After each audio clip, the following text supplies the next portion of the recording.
70 साल से ये मक्कार मुसलमान इस देश का काफिर के पैसे से हज कर रहा था। हज के बारे में ये रिजवी साहब बैठे हैं, ये 24 कैरेट के मुसलमान हैं, इसीलिए मेरे साथ हैं। इनसे पूछिएगा, हज के बारे में फरमाया गया है कि जब आपने अपने घर की तमाम जिम्मेदारियां पूरी कर ली हो, सारे फर्ज अंजाम दे दिए हो, अगर घर में कोई जवान बेटी है उसकी निकाह शादी कर दी हो, आपने घर की सारी चीजों को पूरा कर दिया हो, तब आप अपने पैसे से, ईमान की कमाई से, किसी के दिए हुए पैसे से हज करने जाएंगे। जो इस्लाम में 5 पॉइंट हैं उसमें एक हज है, तभी अल्लाह तुम्हारे हज को मानेगा। हिंदुस्तान के मुसलमान कहते हैं हमारी 70 साल में बहुत बुरी हालत हो गई, इसलिए नहीं हुई कि हिंदू राजा था यहाँ पर, इसलिए हुई कि तुम ईमानदार नहीं हो, इस्लाम के साथ धोखा कर रहे हो, बहुत तुम्हारा ईमान मुसल्लत नहीं है, इसलिए तुमने काफिर के पैसे से हज सब्सिडी लेके हज तो किया।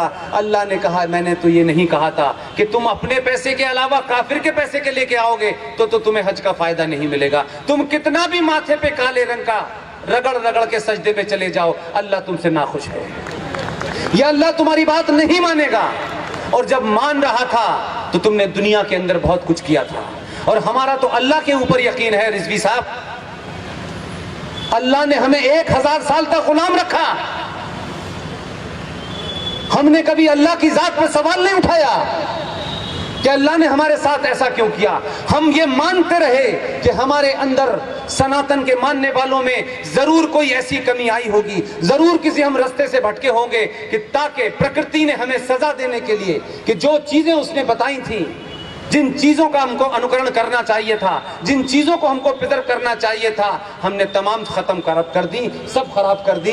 दुनिया में ज्ञान बांटने वाले लोग आज गंगा के सफाई अभियान में लगे हुए हैं। हमने तब भी यकीन उसके ऊपर हमारा कमजोर नहीं हुआ, हमने माना कि 1000 साल तक हम गुलाम रहे। आजादी के बाद बोनों ने भी हमारे ऊपर राज किया, तब भी हमने कोई हथियार नहीं उठाया।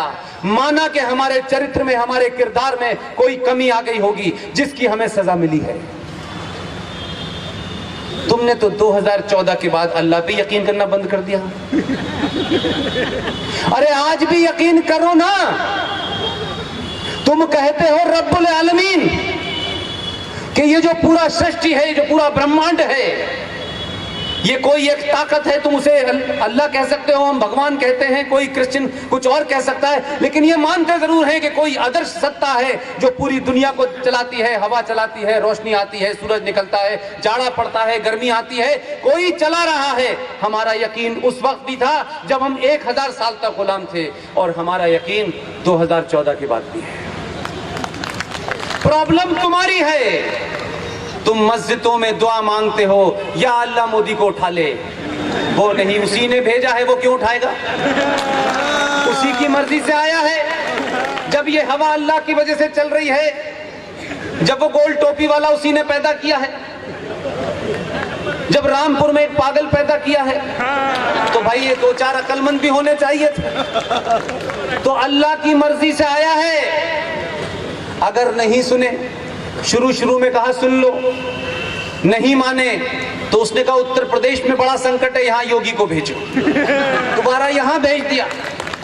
अगर आप नहीं सुधरे, पूरी दुनिया में इस्लाम की जो जिल्लत हो रही है, जो इस्लाम के बारे में कहा जा रहा है, जो इस्लाम को तुम जिस तरीके से पेश कर रहे हो, जो जिल्लत उठा रहे हो, तुम यकीन मानो इसके लिए ना कोई काफिर जिम्मेदार है, ना कोई यहूदी जिम्मेदार है। तुम अपने किरदार को देखो, तुमने कहां से चले थे, कहां आ गए। जिस अल्लाह ने तुमको बताया था कि एक इंसान का कत्ल पूरी इंसानियत का कत्ल है, तुम इंसानों को कत्ल करते हो और फिर कहते हो कि हमें अल्लाह से पूरा फायदा नहीं मिल रहा। अल्लाह उन्हीं को फायदा देगा जिसने तय कर लिया है। लिहाजा वो जानता है कि 2014 के बाद अल्लाह के मानने वालों ने हिंदुस्तान में ऐसे हालात पैदा कर दिए हैं, लिहाजा उन्होंने, अल्लाह ने मोदी को भेजा है। यकीन मानिएगा, अगर वो एक है तो सदा सबके लिए बराबर है। ये तो ऊपर वाले का शुक्र करो कि जितनी ताकत से भेजा है उतनी ताकत का उसने अभी इस्तेमाल नहीं किया है, अभी उतनी ताकत का इस्तेमाल नहीं किया है।